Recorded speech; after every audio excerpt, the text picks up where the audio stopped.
বিস্ফোরক দাবি করেছেন হুমায়ুন কবির, কিন্তু তৃণমূলের বক্তব্য একের পর এক আজগুবি দাবি করে চলেছেন হুমায়ুন। কি বলেছেন কুণাল ঘোষ, দেখুন।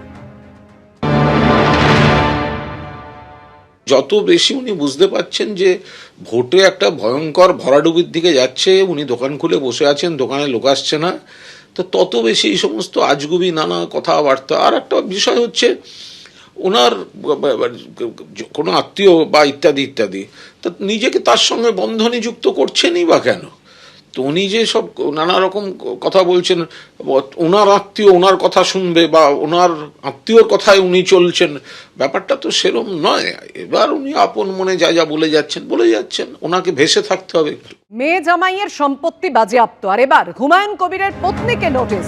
বাড়ি সম্পর্কিত তথ্য জানতে হুমায়ুন কবিরের স্ত্রীকে শোকজ করা হলো। রেজিনগরের বাড়ি নিয়ে ভূমি সংস্কার দপ্তরের নোটিশ। জলা জমি বুঝিয়ে রেজিনগরে বাড়ি তৈরির অভিযোগ সামনে এসেছে। ঠিক কি অভিযোগ রয়েছে আরো বিস্তারিত জানাবেন আমাদের প্রতিনিধি পার্থপ্রতিম ঘোষ আমাদের সঙ্গে রয়েছে। পার্থ, কি অভিযোগ? দেখো, মুর্শিদাবাদের district land and land reforms অফিসারের তরফ থেকে একটা নোটিশ, এই নোটিশ কিন্তু ইতিমধ্যেই যে বিষয় জানা যাচ্ছে তারা হচ্ছে হুমায়ুন কবিরের স্ত্রীকে সার্ভ করেছে, এবং সেটা হচ্ছে হুমায়ুন কবিরের স্ত্রী মীরা সুলতানা, তাকে সার্ভ করা হয়েছে, দেওয়া হয়েছে। এবং এটা হচ্ছে শোকজ নোটিশ। এবং যে বিষয়ে অভিযোগ যে হুমায়ুন কবির যে বাড়িতে থাকেন, অর্থাৎ রেজিনগর এলাকায় যে বাড়িতে থাকেন, সেই বাড়িটা জলা জমি ভরাট করে হয়েছে বলে সেইটা কিন্তু একেবারে ডিস্ট্রিক্ট ল্যান্ড অ্যান্ড ল্যান্ড রিফর্মসের তরফ থেকে সেই বিষয়টা কিন্তু উল্লেখ করা হচ্ছে। তারা জানাচ্ছেন যে বিষয়ে সেই নোটিশে উল্লেখ করে যে তারা একটা মাস পিটিশন পেয়েছিলেন, এবং সেই বিষয়ে যারা জানতে পারেন যে জমির যে চরিত্র, সেই চরিত্র বদল করে সেখানে কিন্তু বহুতল নির্মাণ করা হয়েছিল, বাড়ি তৈরি করা হয়েছিল, এবং যে বাড়িটি হচ্ছে হুমায়ুন কবিরের স্ত্রী মীরা সুলতানার নামে। এবং তারপরেই কি তারা হচ্ছে গোটা বিষয় খতিয়ে দেখে, এবং খতিয়ে দেখার পর ডিস্ট্রিক্ট ল্যান্ড অ্যান্ড ল্যান্ড রিফর্মসের তরফ থেকে ওয়েস্ট বেঙ্গল ল্যান্ড রিফর্মস অ্যাক্টের 1955 নম্বর ধারায় একটা নোটিশ সার্ভ করা হয়েছে।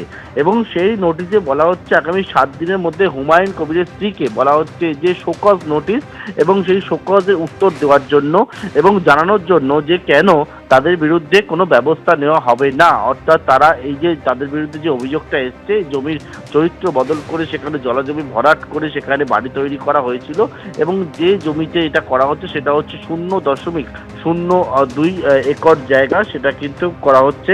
এবং এই বিষয়ে 7 দিনের মধ্যে একেবারে নির্দিষ্ট যে অ্যাক্ট রয়েছে, সেই অ্যাক্টে হুমায়ুন কবিরের স্ত্রীকে শোকজ নোটিশ পাঠানো হয়েছে। যদিও এই মর্মে হুমায়ুন কবিরের তরফ থেকে এখনো কোনো প্রতিক্রিয়া পাওয়া যায়নি। তুমি জানো যে কয়েকদিন আগেই একেবারে হুমায়ুন কবির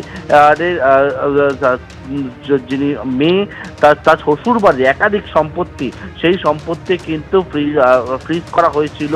মেয়ের নামে থাকা জমি, জামাইয়ের নামে থাকা জমি, অন্যদিকে মেয়ের শ্বশুর, তার ভাই, এরকম একাধিক জায়গায় পুলিশ গিয়ে সেখানে বোর্ড টাঙিয়ে দিয়েছিল। এবারে হুমায়ুন কবির যে বাড়িতে থাকেন, সেই বাড়ি যে জমির ওপরে বাড়ি নির্মাণ হয়েছে তার চরিত্র বদল করা হয়েছে, জলা জমি ছিল, এবং সেক্ষেত্রে আরও বিভিন্ন বিষয় তারা জানাচ্ছেন যে তারা পেয়েছেন। এবং সেই মুহূর্তে একটা মাস পিটিশন, এবং সেই মাস পিটিশন পাওয়ার পরবর্তীকালে একবারে 7 দিনের মধ্যে হুমায়ুন কবির স্ত্রীর নামে নোটিশ ইস্যু করে জানতে চাওয়া হয়েছে, কারণ দর্শাতে নির্দেশ দেওয়া হয়েছে। আবারও বড় হুমায়ুন কবির তরফ থেকে যদিও এখনো পর্যন্ত কোনো প্রতিক্রিয়া পাওয়া যায়নি।